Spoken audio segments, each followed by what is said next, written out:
What's up? I'm B and welcome to my channel. I hope you're having a good week so far and you are ready to dive into this story with me. This story is not going to be a fun one. It's another serious video. I'm not going to be like making jokes or being more lighthearted in this video because like I said, it's about a serious topic and y'all know that I do not necessarily like to mince my words when I'm talking about serious things. We're going to be talking about another pastor who has betrayed his congregation, his family, and hurt a lot of people in the process. And so I know that some people, when they're talking about things such as this, they like to use little like switch words or substitutes. You know, they'll say like pornography. I don't love to do that. I watch creators who do, and I understand why they make that choice, but that's just not something that I like to do. It doesn't feel like it's paying as much respect to the topic and the people involved as I would like to pay. Like it feels like I'm making light of it. And I'm not saying that I judge other people for doing that. I understand why they do it, but that's just the approach that I have. And so the whole point in saying that is, first and foremost, trigger warning for clergy, sexual abuse, sexual assault, imbalance of power, inappropriate relationships, things like that. But then also, this video might get demonetized, which is fine. Obviously, I don't love it, but it's fine if it does. But if it does, YouTube is not going to push it out to people because they feel like they won't be able to make as much money off of it because they don't want to put ads on it. So, having said that, if you watch this video and you decide that it's an important topic and more people need to know about it and hear about it, if you could leave a comment on the video, like it, share it with a friend, do something to kind of show YouTube that it is still a valuable video, I would really, really appreciate it. That's about it. I know I've spoken for a long time without getting to the meat of the topic that we are talking about, so let's get into it. The first person I would like to introduce you to is a man by the name of Bruxy Cavey. He was born Timothy Bruce Cavey in Montreal, and he is currently 57 years old. Now, he goes by Bruxy, and Bruxy is a pastor, author, guest university professor. He's kind of positioned himself as the anti-pastor pastor. I don't just read the book because the book guides me. I read the book to help me get to know the person, and he guides me. Christians are not just people of the book, we're people of the person. That's Jesus. And he comes to us in the form of the Holy Spirit. So I decided I'd get a tattoo to help me talk about this amazing Jesus. But I didn't know what Bible verse to get. John 3:16, Ephesians 2:8, 9, 10. Remember, Leviticus 19:28 says, don't get a tattoo, but should I? I don't know. And then I decided, no, we're freed not only from our sin, but from our religion. What Bible verse would help me have conversations about this amazing freeing gospel? So I decided to get a Bible verse. I got Leviticus 19:28 on my arm, which is a fantastic conversation starter about Jesus. Starting with the dear woman who was giving me the tattoo, who's like, you want a Bible verse for a tattoo? Yeah, I said Leviticus 19:28, and she wouldn't ask. She wouldn't even ask what it was. She was like, all right, and she got grumpy. And I asked her her story and found out because we got an hour to sit together while she's doing this or more, and she's telling me about some of her abusive childhood and how religion had really let her down and how it was religion, Christianity was a point of pain for her. And so she didn't even want to ask. Later I found out she was just assuming Leviticus something is probably, he hates gay people or something. That's what it's about. I don't know. I'm just not going to ask. I'll just do the work and then be done with this bigot. And then finally halfway through, I just learned her story. And then finally she said, all right, I'll bite. What does Leviticus 19:28 say? And she's halfway through the tattoo. And I say, oh, that's that Bible verse that says, whatever you do, don't get a tattoo.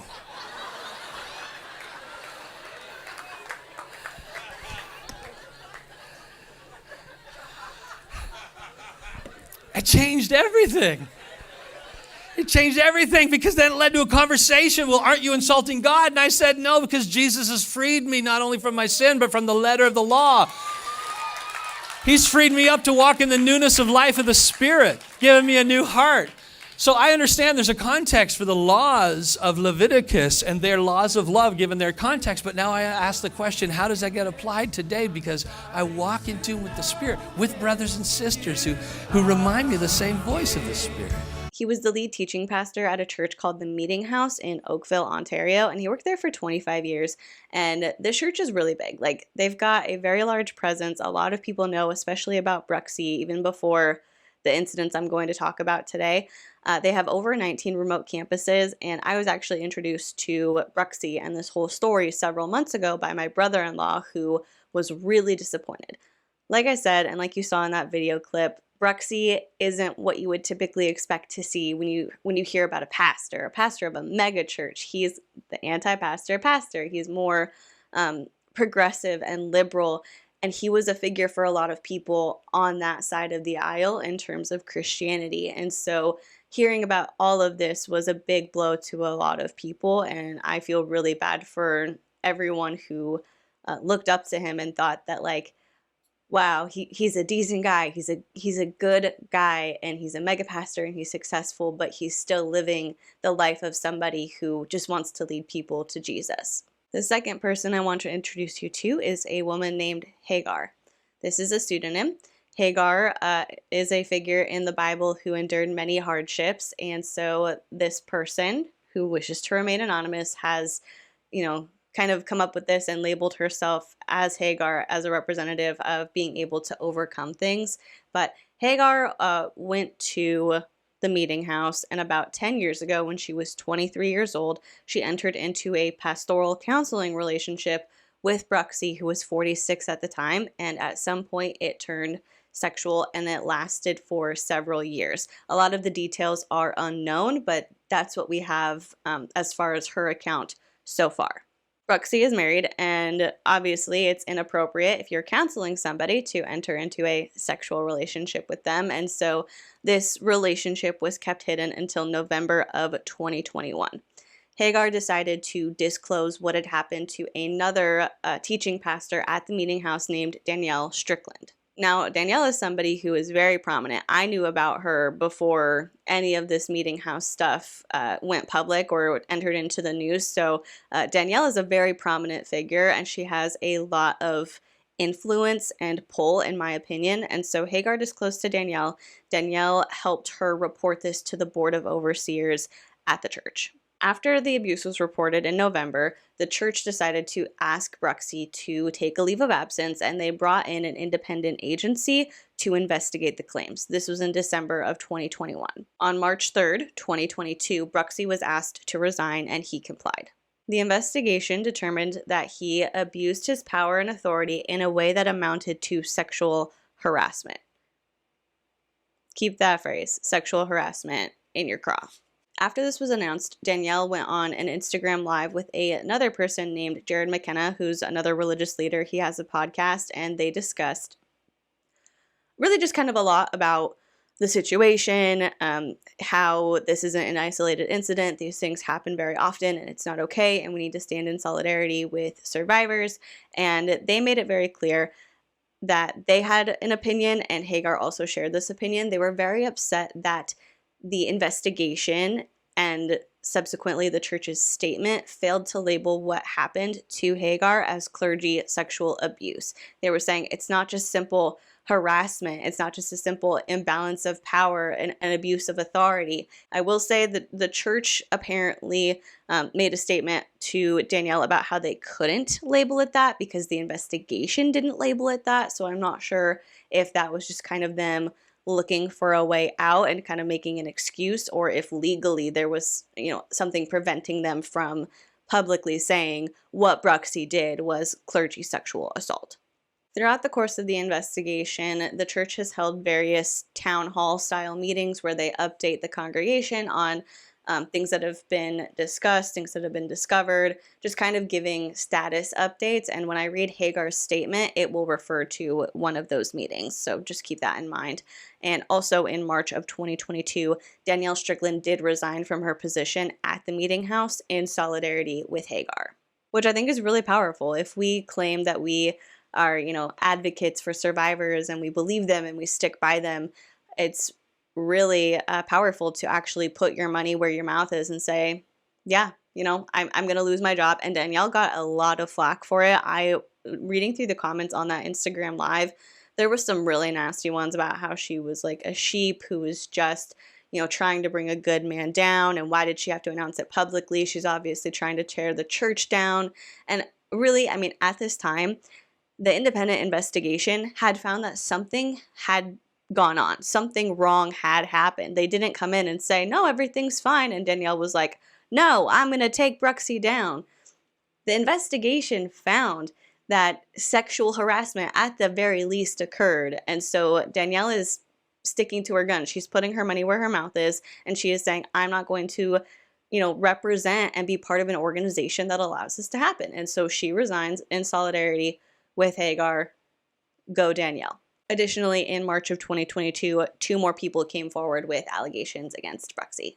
Now I'm going to read to you a statement that was published on the website Hagar's Voice, which was established by Danielle and Jared McKenna in order to, have a platform to get Hagar's side of the story out and in order to help others as well.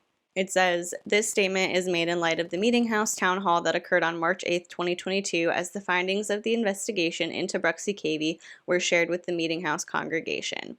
Initial statement from Hagar. Quote, there was a question in the Meeting House town meeting that was very reasonable given the language that was used in the explanation of the findings. Someone simply asked, wasn't this just an affair? Executive Chair of the Overseers Board, Maggie Johnson, responded directly, no, the investigator found, given how the relationship started, which was in a clergy-counselor relationship, Bruxy abused his power and authority. And as the pastor, Bruxy was responsible for ensuring he did not abuse his power and authority. I feel this question has come up because the findings failed to name this abuse of power and authority explicitly for what it is, clergy sexual abuse. This began during a pastoral counseling relationship when I was 23 and he was 46. I was in crisis and trusted him, and I did not, nor could I, consent to a sexual relationship with him. This for me was not an extramarital relationship or affair. It was a devastating twisting of pastoral care into sexual abuse. Last night, the Meeting House shared that they stand with victims and do not tolerate abuse or sexual misconduct. I hope you can understand why I need time to process the trauma of this moment, but in the future, I would like to share about how clergy sexual abuse can be prevented, and other victims and survivors can be protected from further harm when they come forward. For now, I would like to speak to anyone listening who is or has been sexually abused by their pastor and doesn't know who to trust or where to go. Maybe you've been sexually abused by your pastor and you're confused. You've been told it's an extramarital affair, that it's loving, and you feel confused because you deeply care for and want to protect your pastor from any harm. Maybe you've been told you are the only one who understands them. Jesus sees you. He is holding your face in his hands, looking you straight in the eyes and speaking truth to you. You are being abused. Jesus can rescue you from this abuse and he can help you right now. Your life matters to him. He's with you. Invite the light of truth and break the lies and secrecy that this pastor has trapped you in. Tell one person you trust. I know you can do it because I did. Jesus is so much bigger than you can imagine, and he sees you and will never stop rescuing you. And then at the bottom, they have a little blurb that says, if you too are a victim and would like to be put in contact with prayerful advocates that will stand with you, please feel free to get in contact. And they have a link, and then it says, please also consider completing our Raise Your Voice survey. And that survey is really short. It just says, what is your prayer for, it's a confidential survey, and it says, what is your prayer for the church in this season? The next one says, based on your experience or observations with church, what would you like leaders in churches to know? Next one, is there something the Holy Spirit is prompting you to say to Hagar or other survivors of clergy abuse? Next one, do you see the Spirit nudging you to share a story of your own? We are listening. And then, would you like someone from Hagar's Voice team to contact you for prayer or advocacy? And then would you like to be part of the work Hagar's Voice is doing to stand with and support survivors of clergy abuse? So obviously, like we've talked about, Hagar made it very clear that the framing of this as like an extramarital affair or sexual harassment, those things aren't good enough. They are not true.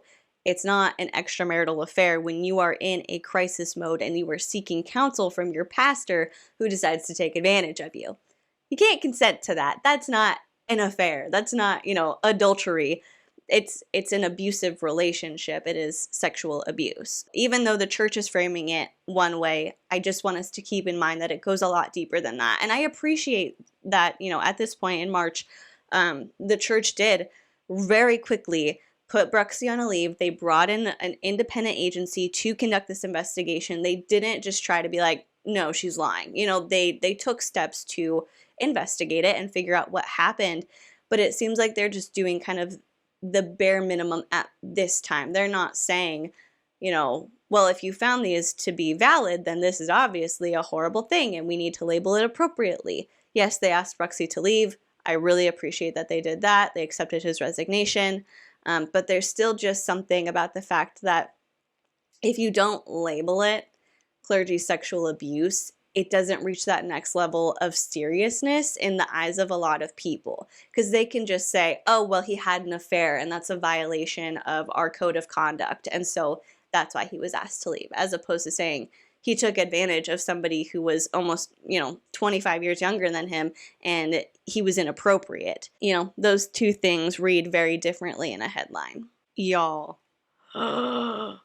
Wow, so I was going to read you Bruxy's statement regarding this. He put up a blog post called My Confession where he discussed what happened, and this is on me. I should have known. I should have taken screenshots. It's no longer there. It was posted March 8th of 2022, and so in my notes app, I have a link to all my sources so I can easily access them, and I was like, yep, I'll just click on that and I will read his statement. But I'm assuming, because the next point I was going to talk about after I read his statement is that on May 31st, 2022, Bruxy was arrested and charged with sexual assault.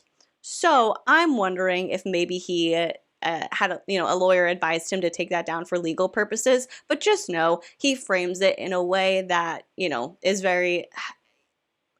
he's framing it in a way that it was a sexual relationship and not assault. Who's surprised? Not me. Wow. I mean, I guess because he was arrested, I shouldn't be surprised that it was taken down.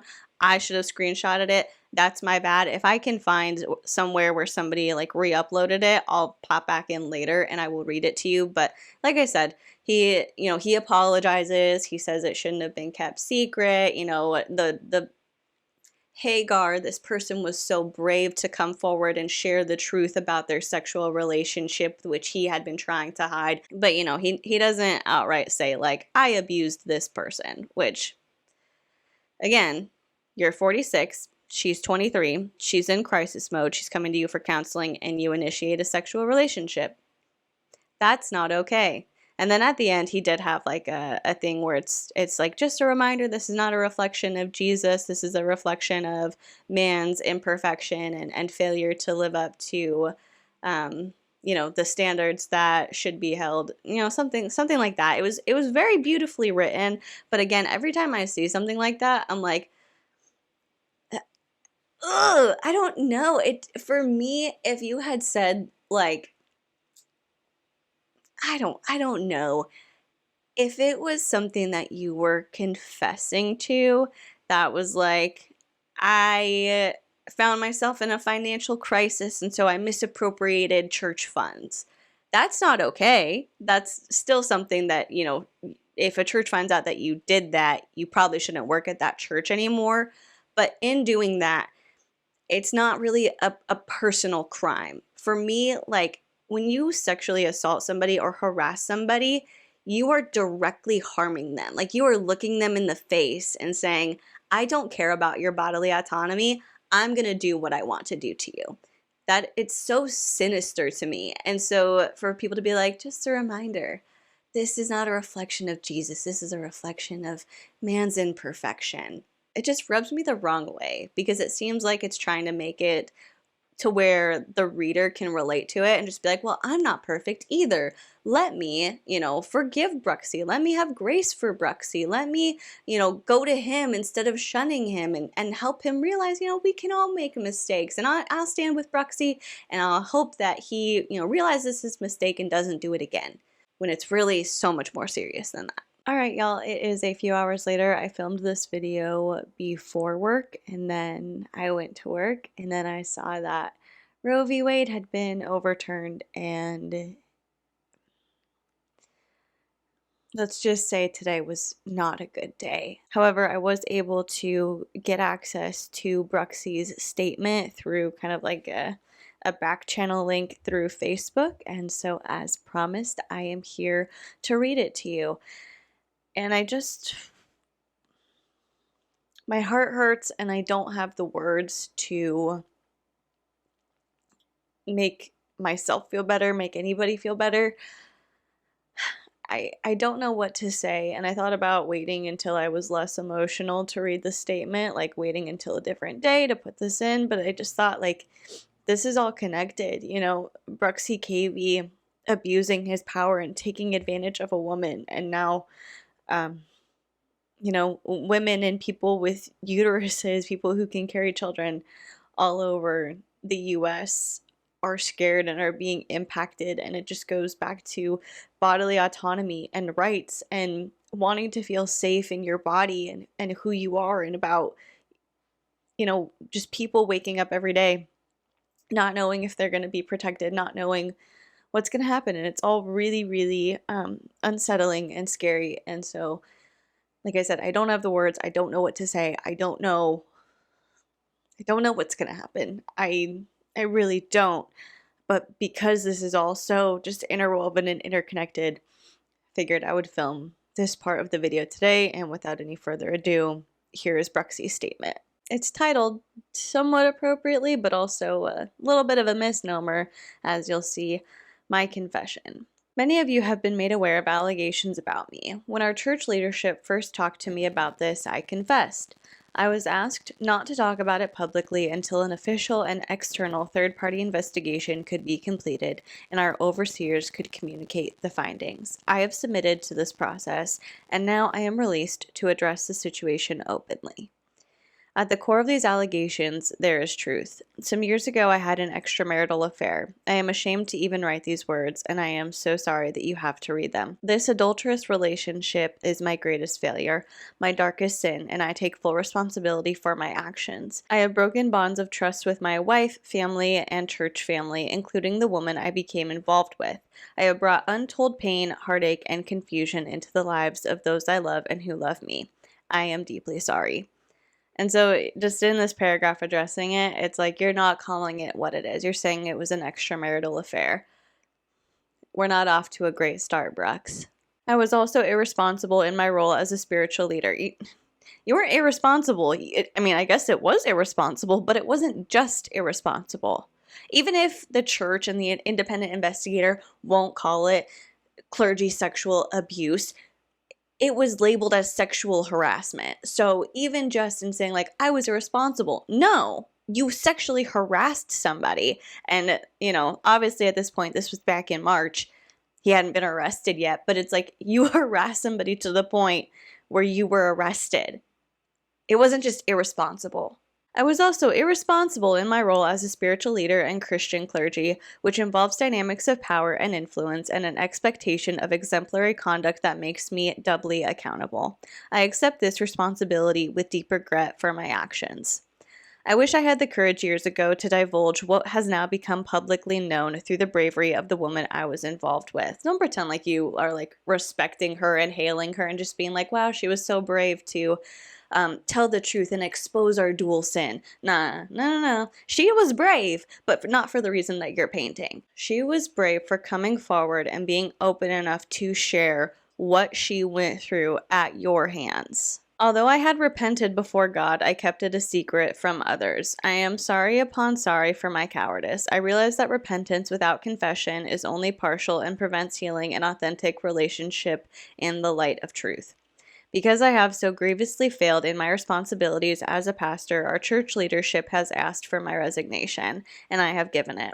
I am no longer a pastor at the Meeting House. I am forever grateful to the Meeting House and Be in Christ Canada for giving me a spiritual home and sense of family for more than 2 decades. Also, Be in Christ Canada has revoked Bruxy's credentials at this time, so that's good at least. I know this news is particularly unsettling for those of you who are part of the meeting house, and my heart is broken over the heavy burden I am leaving behind for our congregation and leadership to carry together in the wake of my selfish choices. The meeting house is blessed with some of the most wise, gracious, and loving leaders I know. Because we have always placed a high value on shared leadership, I trust that my leaving will not significantly upset the church's direction and operations.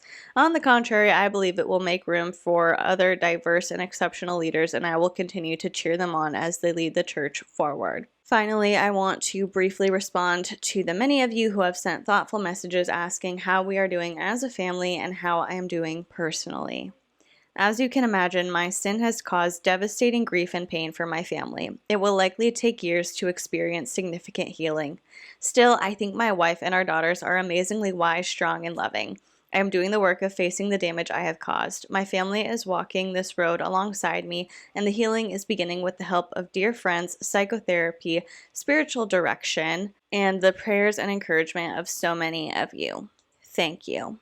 As for what's next in our lives, we just don't know, and we all appreciate your prayers now as we take a season to consider our next steps. Lastly, it goes without saying, but I will say it anyway. My failure is not a failure of the presence, power, or teaching of Jesus, but an example of the pain someone like me can cause when I ignore his presence and fail to follow his teaching. I am grateful for your prayers as I recommit to Jesus and hope to personally experience his restoration and renewal. Bruxy. So obviously it's kind of just like a half confession and a refusal to name, very clearly and boldly what happened, and I understand his hesitancy, but it's kind of like you're a day late and a dollar short. I'm glad that you're not denying, and I'm glad you're not like calling Hagar a liar, but also you're not admitting the full truth. And I know that like anybody can commit sexual assault, anyone can, but I think it's especially frustrating when it's like a man in leadership who does it to a vulnerable person. And then just thinking about the fact that like they have a wife and they have kids, he has daughters, and he's expecting his daughters and his wife to like stand beside him and heal with him and, rebuild their family up, which I know is not impossible, but I don't know. I'm not that kind of ride or die woman. I'm really not. If I found out that my spouse committed anything like what Bruxy did, it would just be a no-go. I would be done. I mean, I don't know what kind of person can not only just engage in, let's say it's from his point of view, an extramarital affair for years and not say anything. First and foremost, like, you're just telling me you don't care about me. Like, you don't respect me. You don't respect our family. You don't respect our daughters. You don't care about preserving the sanctity of our family. But then to find out that other layer of that it was somebody he was counseling, somebody who was in a vulnerable position he took advantage of. Oh, it's not just me and our family that you don't care about. It's like being a decent human being you don't care about. You don't care about restoring this woman and helping her through her crisis. You just care about what you can get out of it. You care about what's in your pants. So, again, that would be a no from me. I would dip out, but that's me. I feel like it's not fair to the wife and the kids to have to deal with like the fallout of this. So I'm sure it's a confusing situation for her, but I just hope she evaluates really what this means, like the deeper meaning of this. I hope that she believes Hagar. I hope that she's not sitting there like, being the person who's like, no, she's lying. She tempted my husband, because we all know that happens a lot too. So I don't know. My brain is like fried at this point. But that is really all I have at this point. Obviously, there's still the rest of the video, and I was just jumping in real quick to bring you Bruxy's statement because I was able to find it. So, goodbye and see you in a second. Anyway, Bruxy has been released with conditions, and he will be back in court on June 27th, 2022. The church does have a section on their website where they're kind of giving updates as they happen and going over things that were mentioned in town hall meetings. And on June 16th of 2022, they did announce that they have received 38 allegations of sexual misconduct against a group of 4 former pastors.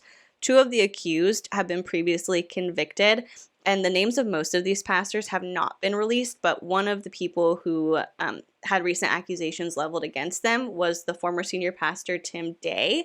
And the church has launched another independent investigation. The church also added that Bruxy Cavey was employed by the meeting house at the time of all of these allegations. So not like when they came forward, but the time period that people are saying these bad things happened, Bruxy Cavey was working at the meeting house in that time period. The last thing I do want to say is that the church has retained a third-party victims advocate named Melody Bissell. She's been taking victim statements, doing follow-ups, scheduling times to talk to these people and see just kind of how they would like to proceed. If they have a request for the church, or if they want to be set up with counseling services, if they want to take legal action, just, getting back in touch with those people and figuring out the best way that the church can help them.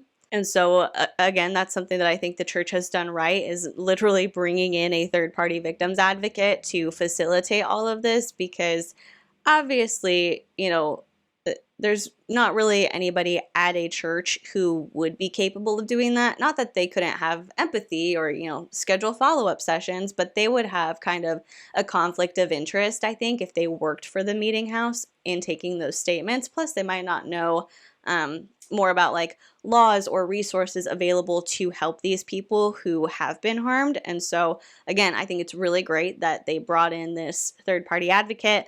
I think it's great that they, put Bruxy on leave as quickly as they did, and they brought in independent investigators. Those are things that were done right. However, I wish that they were just more voracious in labeling these things accurately. I understand the hesitancy to do so. I understand that they are worried about keeping the church intact, but let's get real here.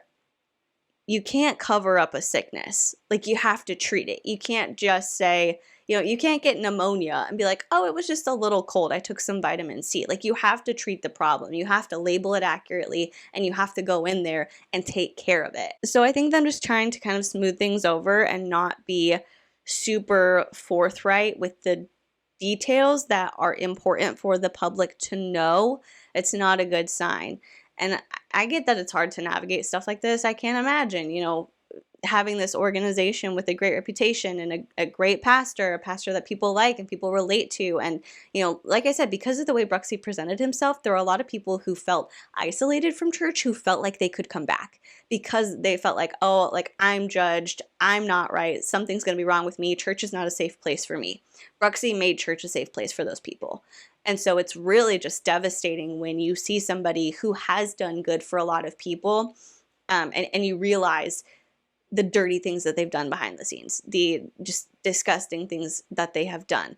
I cannot imagine having to process that and figure it out and try to move forward without the entire church collapsing. I get that it's complex, but when things like this happen, like I said, we need to label it. We need to be honest. We need to get to the root of the problem. And for me, if the church had made a statement saying like, this is what the investigator found, and we think that that's an indication of clergy sexual abuse and it's absolutely not okay, like, that would be good. That would be a start. But again, I don't know if there's a legal reason that they are not able to say that. So trying not to judge them too harshly on the whole labeling thing. But again, they've handled some of this really well. They are open to hearing people, hearing their stories, and seeing how they would like to proceed.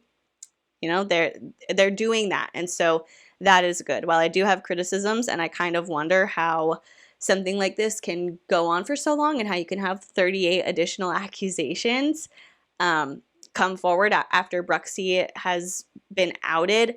It's one of those things where it makes me feel like it was possibly an open secret for some people, because I just don't understand how a group of 4 pastors foster an environment where things like that are happening and people don't know.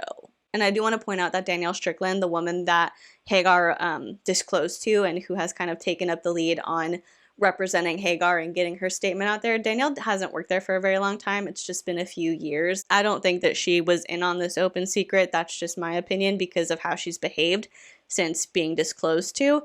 So I'm not saying that everybody who worked there knew about it. I'm just saying it's very likely that some people noticed some things and just didn't want to get their hands dirty, didn't want to get their hands in it, didn't want to open up a can of worms, get in a sticky situation, because that would require that they do something as opposed to just brushing it under the rug, which seems to be what a lot of people prefer to do in situations like this. But that is all the information we have for now. Things are coming out slowly but surely, and so if you would like me to continue following this story, if you would like additional updates, please do let me know in the comment section down below, as well as providing any other thoughts that you have or anything that you want to say, you want known. If you want to leave an encouraging message for Hagar and the other people who have come forward with their allegations, please feel free to do that as well. And while you're doing that, if you would consider liking this video or subscribing to my channel, that would be incredible. And if you're subscribed already, thank you so much. I am so appreciative of you, and I love being able to just sit here, hang out with you, and talk about whatever. Thank you so much for watching. Please be kind to people, and I will see you in the next one. Bye.